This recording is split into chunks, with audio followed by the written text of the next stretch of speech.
Hello friends, welcome to my channel. ఇవాళ వీడియోలో ప్రతి ఒక్క ఆడవారి కోసం ఉపయోగపడే మంచి సింపుల్ చిట్కాలు అనేవి ఈరోజు వీడియోలో మీ ముందుకు తీసుకువచ్చానండి. ఈ టిప్స్ అన్నీ కూడా మీరు రోజు చేసుకునే పనుల్లో మీకు చాలా యూజ్ఫుల్గా కూడా ఉంటాయి. ఆ టిప్స్ ఏంటో చూద్దామండి. ముందుగా ఫస్ట్ టిప్ ఏంటంటే, ఒక గిన్నె తీసుకుని దాంట్లో ఒక స్పూన్ టీ పొడి వేసుకోవాలి. అది ఏ కంపెనీ టీ పొడి అయినా పర్వాలేదండి. తర్వాత మన దగ్గర ఎక్స్పైర్ అయిపోయినటువంటి ట్యాబ్లెట్స్ ఉంటాయి కదా, ఈ ట్యాబ్లెట్స్ అనేవి ఒక 3 తీసుకుని మెత్తని పొడిలాగా దంచేసి ఇలా ఈ గిన్నెలో వేసుకోవాలి. తర్వాత ఒక గ్లాస్ నీళ్లు పోసుకొని స్టవ్ వెలిగించి స్టవ్ మీద గిన్నెని పెట్టుకుని ఈ నీళ్ళన్నీ కూడా బాగా మరగనివ్వాలండి. ఇలా మరిగిన ఈ వాటర్ని మనం గిన్నెలు కడిగిన తర్వాత సింక్ అనేది క్లీన్ చేసి పెట్టుకుంటాం కదా, రాత్రి పని అంతా అయిపోయిన తర్వాత ఈ వాటర్ని ఇప్పుడు దీంట్లో పోసేసి తర్వాత తెల్లవారులు అలాగే ఉంచేయాలండి. అలా ఉంచడం వల్ల మనకి బొద్దింకలు అనేవి అస్సలు రాకుండా ఉంటాయి. ఒక్క బొద్దింక కూడా కనపడకుండా ఉంటుంది. ఇంకా అంతేకాకుండా ఏదైనా బ్యాక్టీరియా లాంటిది ఉన్నా కూడా పూర్తిగా ఈ వాటర్కి క్లీన్ అయిపోతుందండి. కిచెన్ కూడా మనకి హైజీనిక్గా కూడా ఉంటుంది. ఇంకా సెకండ్ టిప్ ఏంటంటే, కోడిగుడ్లు అనేవి ఇలా మనం బియ్యంలో కనుక పెట్టి స్టోర్ చేసుకుంటే కోడిగుడ్లు అనేవి అస్సలు బ్రేక్ కాకుండా ఉంటాయి. ఉడకబెట్టినప్పుడు అందులో ఉండేటటువంటి తెల్ల సొన అనేది మనకి బయటికి రాకుండా గుడ్లు అనేవి నీట్గా ఉడుకుతాయి. అంతేకాకుండా ఇలా బియ్యంలో కోడిగుడ్లు పెట్టి స్టోర్ చేసినప్పుడు మనకి కోడిగుడ్లు అనేవి చాలా ఎక్కువ రోజులు ఫ్రెష్గా కూడా ఉంటాయి, పాడవకుండా ఉంటాయి. ఈ టిప్ కూడా అందరికీ బాగా హెల్ప్ అవుతుంది. ట్రై చేసి చూడండి. ఇంకా తర్వాత టిప్ ఏంటంటే, ఒక మట్టి ప్రమిద తీసుకొని దాంట్లో వెల్లుల్లి పొట్టు ఉంటుంది కదండి, అది ఒక గుప్పెడు వెల్లుల్లి పొట్టు ప్రమిదలో వేసుకోవాలి. తర్వాత అందులోనే లవంగాలు ఉంటాయి కదా, లవంగాలు కూడా ఒక 4-5 లవంగాలు వేసుకోవాలి. తర్వాత మిరియాలు కూడా ఒక 4-5 మిరియాలు అందులోనే వేసుకొని ధూపం వేసే సాంబ్రాణి ఉంటుంది కదా, ఆ సాంబ్రాణి కూడా ఇలా కొద్దిగా వేసుకోవాలి. ఇప్పుడు మనము ఇదంతా కూడా వెలిగించుకోవాలండి. ఇలా వెలిగించుకున్నప్పుడు మనకి పొగ వస్తుంది కదండి, ఆ పొగ అనేది మనకి ఇల్లంతా కూడా చూపించినట్లయితే ఇంట్లో దోమలు కానీ లేదంటే బొద్దింకలు, చిన్న చిన్న బల్లులు అలాంటివన్నీ కూడా తిరుగుతూ ఉంటాయి కదా, అవన్నీ కూడా ఈ వాసనకి దూరంగా వెళ్ళిపోతాయండి.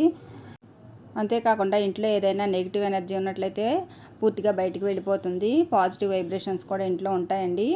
ఈ టిప్ కూడా ప్రతి ఒక్కరికి కూడా బాగా హెల్ప్ అవుతుంది. చూడండి, ఇలాగా ఇందులో వేసుకున్నటువంటి లవంగాలు ఇంకా మిరియాలు తర్వాత మనం సాంబ్రాణి కూడా వేసుకున్నాం కాబట్టి ఒక మంచి సువాసన అనేది ఇల్లంతా కూడా వ్యాపిస్తుంది. మంచి పాజిటివ్ వైబ్రేషన్స్ కూడా ఉంటాయి. టిప్ అనేది బాగా హెల్ప్ అవుతుందండి. ట్రై చేయండి. ఇంకా నెక్స్ట్ టిప్ ఏంటంటే, మనము హారతి కర్పూరం అనేది ఇలా చిన్న చిన్న డబ్బాల్లో వేసుకొని స్టోర్ చేసుకుంటూ ఉంటాం కదా, కొద్ది రోజుల తర్వాత హారతి కర్పూరం అనేది మనకి గాలికి ఎవాపరేట్ అయిపోయి చిన్నగా అయిపోతూ ఉంటాయండి. అలా కాకుండా ఉండాలంటే ఒక 4-5 మిరియాలు తీసుకుని ఇలా ఈ కర్పూరము పెట్టుకున్నటువంటి డబ్బాలో ఉంచామనుకోండి, మనకి కర్పూరం అనేది అస్సలు కరిగిపోకుండా ఉంటుంది. టిప్ అనేది బాగా హెల్ప్ అవుతుందండి. ట్రై చేయండి. ఇంకా తర్వాత టిప్ ఏంటంటే, ఒక గిన్నె తీసుకొని దాంట్లో ఒక చిన్న గ్లాసుడు పాలు పోసుకోవాలి. మనము వంటల్లో వాడే గసగసాలు ఉంటాయి కదా, ఆ గసగసాలు కూడా ఒక స్పూన్ వేసుకోవాలి. తర్వాత ఒక చిటికెడు పసుపు వేసుకొని ఇవన్నీ స్టవ్ వెలిగించి స్టవ్ మీద పెట్టుకొని ఈ పాలని బాగా మరగనివ్వాలండి. తర్వాత ఇప్పుడు గ్లాసులో మనకి పంచదార కానీ లేదంటే బెల్లం కానీ ఒక స్పూన్ వేసుకోవాలి. ఈ పాలన్నీ ఇప్పుడు మరిగినాయి కదండి, ఈ మరిగిన పాలని ఇప్పుడు ఈ గ్లాసులో పోసుకోవాలి. పంచదార కలిసేలాగా కలుపుకోవాలి. తర్వాత మనం ఈ గోరువెచ్చగా ఉండగానే తాగేయాలండి. ఇది ఎందుకు ఉపయోగిస్తున్నామంటే, రాత్రిపూట చాలామందికి నిద్ర పట్టకుండా చాలా ఇబ్బంది పడుతూ ఉంటారు కదా, ఎవరైతే నిద్రలేని సమస్యతో బాధపడుతూ ఉంటారో అలాంటి వాళ్ళందరూ కూడా ఈ గసగసాలతో కాచినటువంటి ఈ పాలు ఉన్నాయి కదండి, ఈ పాలు గోరువెచ్చగానే ఉండగానే తాగినట్లయితే నిద్ర అనేది బాగా పడుతుందండి. రాత్రి పడుకోబోయే ముందు కనుక ఈ పాలు తాగి పడుకుంటే నిద్ర అనేది బాగా పడుతుంది. టిప్ కూడా బాగా హెల్ప్ అవుతుందండి. ట్రై చేయండి. ఇంకా తర్వాత టిప్ ఏంటంటే, పంచదారకి ఒక్కొక్కసారి చీమలు పడుతూ ఉంటాయి కదా, మనం లక్ష్మణ రేఖ లాంటివన్నీ కూడా గీసినా కానీ మనకి ఎక్కువగా చీమలు వస్తూ ఉంటాయి కదా, అలా కాకుండా చీమలు అనేవి అస్సలు పంచదారకు రాకుండా ఉండాలంటే ఇలా చేసి చూడండి. మనము వంటల్లో వాడే వెనిగర్ ఉంటుంది కదా, ఆ వెనిగర్ని ఇలాగా కొద్దిగా కాటన్ మీదకి తీసుకొని ఈ దూదిని ఇప్పుడు మనము పంచదార డబ్బా మూత చుట్టూ కనుక ఇలా అప్లై చేస్తే మనకు అస్సలు చీమలు అనేవి రాకుండా ఉంటాయండి. అంతేకాకుండా మనము డ్రై ఫ్రూట్స్ తెచ్చుకున్నప్పుడు కూడా ఒక్కొక్కసారి చీమలు పడుతూ ఉంటాయి కదా, ఆ డబ్బాల మీద కూడా ఇలాగే వెనిగర్ అప్లై చేస్తే మనకి చీమలు అనేవి అస్సలు రాకుండా ఉంటాయి. ఈ టిప్ కూడా ప్రతి ఒక్క ఆడవారికి కూడా బాగా హెల్ప్ అవుతుందండి. ట్రై చేసి చూడండి. ఇంకా తర్వాత టిప్ ఏంటంటే, మనము కోడిగుడ్లు ఉడకబెట్టినప్పుడు మనకి గుడ్లు అనేవి ఒక్కొక్కసారి పగిలిపోయి వాటిలో ఉండేటటువంటి తెల్లసొన అనేది బయటకు వచ్చేస్తుంది కదా, అలా కాకుండా ఉండాలంటే ఇలా చేసి చూడండి. మనము గుడ్లు ఉడికించే నీళ్ళల్లో కొద్దిగా వెనిగర్ వేసుకోవాలి. అంటే ఒక మూతలు వేసుకుంటే సరిపోతుంది, లేదంటే నిమ్మరసమైనా వేసుకోవచ్చు వెనిగర్ ప్లేస్లో. తర్వాత కొద్దిగా ఉప్పు వేసుకోవాలండి. అంతేకాకుండా తర్వాత మనము వంటల్లో వాడే వంట సోడా ఉంటుంది కదండి, అది కూడా చిటికెడు వేసుకుంటే మనకి అసలు గుడ్లు అనేవి పగిలిపోకుండా నీట్గా వస్తాయండి. చూడండి, ఇక్కడ నేను గుడ్లు ఉడికించి చూపిస్తున్నాను. ఇవన్నీ వేసిన తర్వాత గుడ్లు అనేవి ఎంత నీట్గా పైపొట్టు అనేది వస్తుందో చూస్తున్నారు కదా. ఎక్కడ కూడా గుడ్లు అనేవి పగలకుండా ఇలా చాలా బాగా ఉడుకుతాయన్నమాట.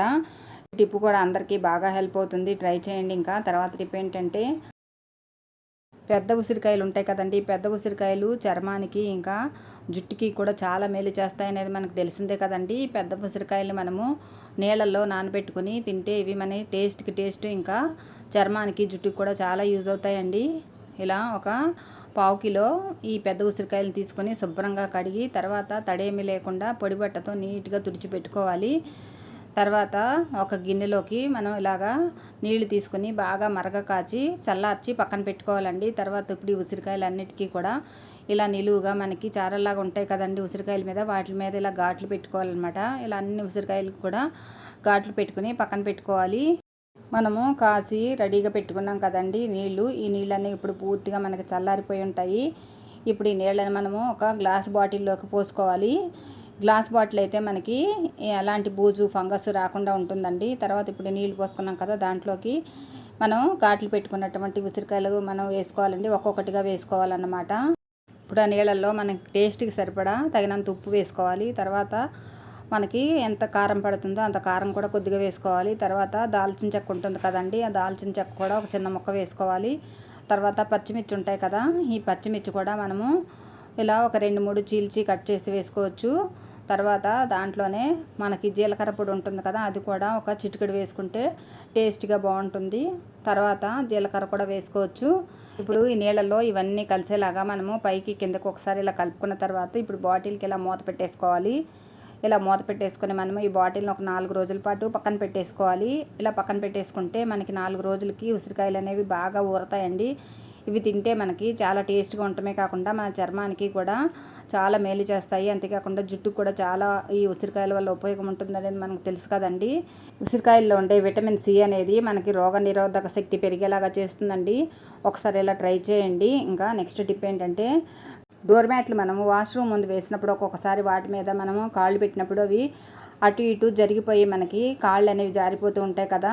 అలాంటప్పుడు మనము పడిపోయే ఛాన్స్ అనేది ఎక్కువగా ఉంటుంది కదా. అలా కాకుండా ఉండాలంటే డోర్ మ్యాట్కి మనము 4 వైపులా కూడా ఇలాగా డబల్ సైడెడ్ టేప్ ఉంటుంది కదా, ఆ టేప్ని తీసుకుని ఇలా 4 వైపులా అంటించేసి తర్వాత ఆ డబల్ సైడెడ్ టేప్ అనేది మనము కింద ఫ్లోర్ కంటేలాగా డోర్ మ్యాట్ని వేసామనుకోండి, మనకి డోర్ మ్యాట్ అనేది అస్సలు కదలకుండా ఉంటుందన్నమాట.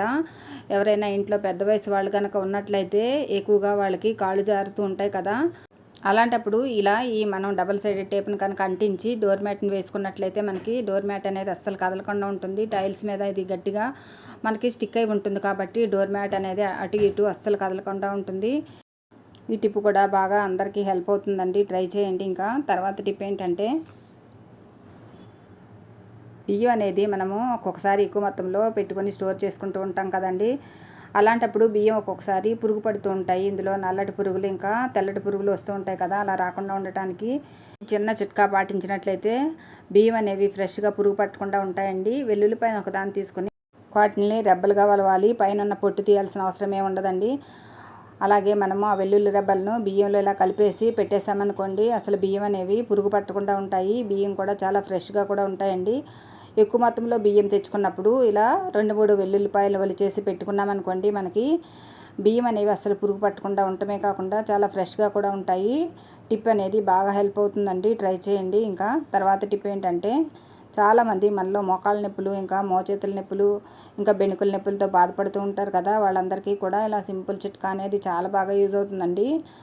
ఒక గుంటగరిటెని తీసుకోవాలి. దీన్ని చెప్పగరిటె అంటాం కదండి. దాన్ని ఒక దాన్ని తీసుకొని దాంట్లో ఇలా జెండు బామ్ కానీ విక్స్ కానీ మన దగ్గర ఏది ఉంటే అది 1 స్పూన్ వరకు ఇందులో వేసుకోవాలి. తర్వాత దాంట్లోనే మన దగ్గర కర్పూరం ఉంటుంది కదా, ఆ కర్పూరం కూడా ఒక 2 బిళ్ళలు ఇలాగా నలిపేసి వేసుకోవాలి. ఇప్పుడు స్టవ్ వెలిగించి స్టవ్ మీద ఈ గరిటెని పెట్టుకోవాలండి. సన్నని సెగ మీద ఇదంతా కూడా మనం వేడి చేసుకోవాలన్నమాట. ఇలా వేడి చేసుకుంటే మొత్తము ఆ కర్పూరము ఇంకా ఈ జెండు బామ్ 2 కూడా కలిసి మనకు ఒక మంచి లిక్విడ్ అనేది తయారవుతుందండి. ఇది మనకి మంచి పెయిన్ రిలీఫ్ ఆయిల్గా పనిచేస్తుంది అన్నమాట. చూడండి, ఇలా నెమ్మదిగా కరిగి మనకి ఒక లిక్విడ్ మాదిరిలాగా తయారవుతుంది. ఇది ఇప్పుడు మనము పక్కన పెట్టుకుని కొంచెం గోరువెచ్చగా ఉండగానే మనము ఎక్కడైతే ఎక్కువగా నొప్పులు ఉంటాయో ఆ ప్లేస్లో ఇలా కొద్దిగా తీసుకొని అప్లై చేసుకున్నట్లయితే కొంచెం మద్దన చేసినట్లుగా చేసామనుకోండి, మనకి బెణుకుల నొప్పులు, మోకాళ్ళ నొప్పులు, ఇంకా కీళ్ళ నొప్పులు అనేవి బాగా తగ్గుతాయండి. ఇలా మనం రాత్రిపూట పడుకోబోయే ముందు ఇలా ఆయిల్ తయారు చేసుకొని మనం కనుక ఎక్కడైతే నొప్పులు ఉన్నాయో ఆ ప్లేస్లో రాసుకున్నామనుకోండి, మనకి తెల్లారేసరికి నొప్పులు అనేవి తగ్గడమే కాకుండా మనకి ఆ నొప్పుల నుంచి పూర్తి ఉపశమనం అనేది ఉంటుందండి. ఈ టిప్ కూడా అందరికీ బాగా హెల్ప్ అవుతుందండి, ట్రై చేయండి. ఇంకా తర్వాత టిప్ ఏంటంటే, మనము శనగపిండి కానీ, గోధుమ పిండి, మైదా పిండి ఇలాంటివన్నీ కూడా తెచ్చిపెట్టుకుని స్టోర్ చేసుకుంటూ ఉంటాం కదా. ఒక్కొక్కసారి దాంట్లో మనకి పురుగు పడుతూ ఉంటుంది కదా. అలాంటప్పుడు పురుగు పట్టకుండా ఉండాలంటే 2 బిర్యానీ ఆకులు అనేవి పిండిలో కలిపేసి ఇలా పెట్టామనుకోండి, మనకి ఈ పిండిలు అనేవి అస్సలు పురుగు పట్టకుండా ఫ్రెష్గా ఉంటాయండి. డబ్బా మూత కొంచెం టైట్గా పెట్టామనుకోండి, మనకి ఆ డబ్బాలోకి గాలి చొరబడకుండా ఉంటుంది. దాంతో మనకి పురుగు పట్టకుండా ఉంటాయండి. టిప్ అనేది బాగా హెల్ప్ అవుతుంది, ట్రై చేయండి. ఇంకా తర్వాత టిప్ ఏంటంటే, కారానికి కూడా మనకు ఒక్కొక్కసారి పురుగు పడుతూ ఉంటుంది కదా. అలా కారం పురుగు పట్టకుండా, రంగు మారకుండా ఎప్పటికీ కూడా మనకి ఫ్రెష్గా ఉండాలంటే ఇలా చేసి చూడండి. మనం కారం నిల్వ చేసే డబ్బా అనేది చాలా పొడిగా ఉండాలండి. అది గ్లాస్ బాటిల్ తీసుకుంటే మనకి కారం అనేది చాలా ఫ్రెష్గా ఉంటుందన్నమాట. కొంచెము కారం అనేది మనము ఇలా బాటిల్లో వేసుకున్న తర్వాత దాంట్లోనే కొద్దిగా మెత్తని ఉప్పు ఉంటుంది కదండి, ఆ ఉప్పు కొద్దిగా వేసుకుని తర్వాత మళ్ళీ కారం వేసి దాని మీద మళ్ళీ మనము వంటల్లో వాడే ఇంగువ ఉంటుంది కదండి, ఇంగువ కనుక కలిపామనుకోండి మనకు అస్సలు కారం అనేది పురుగు పట్టదండి. తర్వాత 2 బిర్యానీ ఆకులు కూడా మనము ఇలా ఈ కారంలో పెడితే మనకి కారం అనేది చాలా ఫ్రెష్గా ఉంటుందండి. మనకి సంవత్సరం అంతా కూడా కారం రంగు మారకుండా, పురుగు పట్టకుండా ఫ్రెష్గా ఉంటుంది. కారం అనేది మనకి ఎప్పుడు వాడుకున్నా కానీ అప్పుడే పట్టించిన కారంలాగా ఉంటుందండి. మనం గ్లాస్ బాటిల్లో కనుక కారం స్టోర్ చేసుకున్నట్లయితే మనకి కారం అనేది అస్సలు నల్లబడకుండా ఉంటుంది. ఈ టిప్ కూడా ప్రతి ఒక్కరికి కూడా బాగా హెల్ప్ అవుతుందండి, ట్రై చేయండి. ఇంకా నెక్స్ట్ టిప్ ఏంటంటే, మనము పుచ్చకాయను మార్కెట్ నుంచి తెచ్చుకున్న తర్వాత లోపల గుజ్జంతా తినేసిన తర్వాత పైన ఉన్నటువంటి తొక్కలన్నీ కూడా పారేస్తాం కదండి. అలా పారేయకుండా ఇలా చేయండి. తొక్కల్లోనే మనకి మంచి పోషకాలు ఉన్నాయండి. చూడండి, పైన ఉన్నటువంటి మనకి గ్రీన్గా ఉన్నటువంటి గట్టి లేయర్ అంతా కూడా ఇలా చాకుతో తీసేస్తే ఈజీగా వచ్చేస్తుంది అన్నమాట. ఇలా తీసిన తర్వాత ఇప్పుడు మనకి ఈ వైట్ పార్ట్ ఒకటి మాత్రం మనకు ఉపయోగపడుతుంది అన్నమాట. దాన్ని ఇలాగా చిన్న చిన్న ముక్కలుగా మనం కట్ చేసుకోవాలి. ఒక బౌల్ తీసుకుని ముక్కలన్నీ కూడా ఆ బౌల్లో వేసుకొని ఒక గ్లాసున్నర నీళ్ళు వరకు పోసుకోవాలి. తర్వాత స్టవ్ వెలిగించి స్టవ్ మీద ఈ బౌల్ పెట్టుకుని సన్నని సెగ మీద ఇవన్నీ కూడా, అంటే ఈ ముక్కలన్నీ కూడా కొంచెం బాగా ఉడికేలాగా మరగనివ్వాలండి. ఇలా మరుగుతున్నప్పుడే మనకి కొంచెము ఈ ముక్కల్లో ఉండేటటువంటి సారం అంతా కూడా ఆ నీళ్ళల్లోకి వచ్చేస్తుంది అన్నమాట. ఇప్పుడు ఈ నీళ్ళన్నీ కూడా మనము వడకట్టుకోవాలన్నమాట. ఇప్పుడు వడకట్టుకున్నటువంటి వాటర్ అనేది కొంచెం మనకి గోరువెచ్చగా ఉండగానే మనము కొద్దిగా తేనె కలుపుకొని ఈ వాటర్ని అలాగే తాగేయాలండి. పరగడుపునే ఈ వాటర్ని కనుక తీసుకున్నట్లయితే మనకి చాలా మంచి బెనిఫిట్ ఉంటుంది.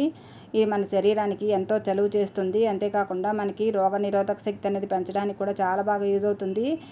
ఈ నీళ్ళని ఇలాగే తాగలేని వాళ్ళు కొంచెం నిమ్మరసము, కొంచెం తేనె కూడా వేసుకోవచ్చు. ఇక్కడ నేను తేనె, నిమ్మరసము కొద్దిగా వేసుకున్నానండి. ఇవి తాగడానికి కూడా మనకి చాలా టేస్టీగా కూడా ఉంటాయి. ఈ పుచ్చకాయకు ఉన్నటువంటి పై తొక్కలో మనకి ఎన్నో పోషకాలు అనేవి ఉంటాయండి. దానివల్ల మన శరీరానికి మంచి పోషకాలు కూడా లభిస్తాయి. అంతేకాకుండా మన శరీరంలో ఏవైనా మలినాలు కనుక ఉన్నట్లయితే మనకి డ్రింక్ వల్ల అవన్నీ కూడా బయటికి వెళ్ళిపోతాయండి. ఇంతేనండి ఇవాళ వీడియో. ఈ వీడియో కనుక మీకు నచ్చినట్లయితే ప్లీజ్ ఒక లైక్ చేయండి. మరిన్ని కొత్త ఐడియాలతో నెక్స్ట్ వీడియోలో మళ్ళీ కలుసుకుందామండి. Thank you for watching this video.